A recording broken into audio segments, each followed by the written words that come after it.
আসসালামু আলাইকুম everyone, welcome back to Alifa's diary. আজকে করে দেখাবো পারফেক্টভাবে ইলিশ মাছ ভাজার টিপস এবং ট্রিক্স।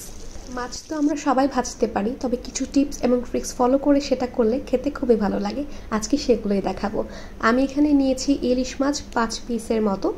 মাছগুলোকে আমি খুব ভালোভাবে ধুয়ে পরিষ্কার করে তারপর একটা টিস্যু পেপারের মাধ্যমে এর যে এক্সট্রা গায়ে পানিটা লেগে থাকে সেটা কিন্তু অ্যাবজর্ব করে নিয়েছি। এটা না করলে কিন্তু মাছটা বেশি ক্রিস্পি হয় না। তো আগে এরকমভাবে পানিটা অ্যাবজর্ব করে নিয়ে এর মধ্যে আমি দিয়ে দিচ্ছি এখানে হলুদের গুঁড়া, মরিচের গুঁড়া এবং সেই সাথে স্বাদ অনুযায়ী লবণ। এই পর্যায়ে চাইলে আপনারা কিন্তু একটু লেবুর রসও ব্যবহার করতে পারেন, তবে ইলিশ মাছের ক্ষেত্রে আমি লেবুর রসটা ব্যবহার করি না, অন্য মাছের ক্ষেত্রে ব্যবহার করি। কারণ আমার কাছে মনে হয় ইলিশ মাছের ক্ষেত্রে লেবুর রসটা ব্যবহার করলে এর যে আসল গন্ধটা আছে সেটা আমার কাছে একটু অন্যরকম লেগে যায়, এজন্য আমি ব্যবহার করি না।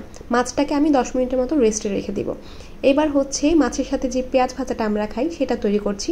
এখানে আমি পেঁয়াজ কুচি করে নিয়েছি প্রায় বেশি করেই, আমার কাছে পেঁয়াজ ভাজাটা খেতে বেশি ভালো লাগে, জন্য বেশি করে নিয়েছি। এবার এর মধ্যে আমি সামান্য পরিমাণ মরিচের গুঁড়া, হলুদের গুঁড়া আর লবণ দিয়ে খুব ভালোভাবে মাখিয়ে নেব।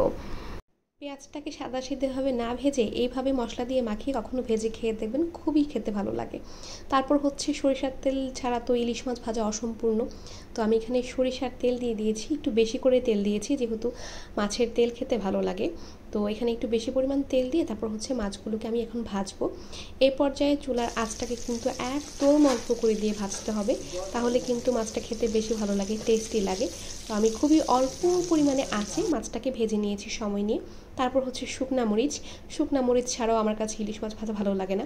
অনেকেই আছে আবার পেঁয়াজের সাথে কাঁচা মরিচটা দিয়ে খায়, আপনারা চাইলে সেটাও করতে পারেন, তবে আমি হচ্ছে শুকনা মরিচটাই প্রেফার করি। তো এখানে হচ্ছে আমি পেঁয়াজ আর শুকনা মরিচটাকে ভেজে নিচ্ছি। পেঁয়াজটাকে আমি অল্প আঁচে ভেজে নিয়েছি। তারপর হচ্ছে এবার পরিবেশন করার পালা।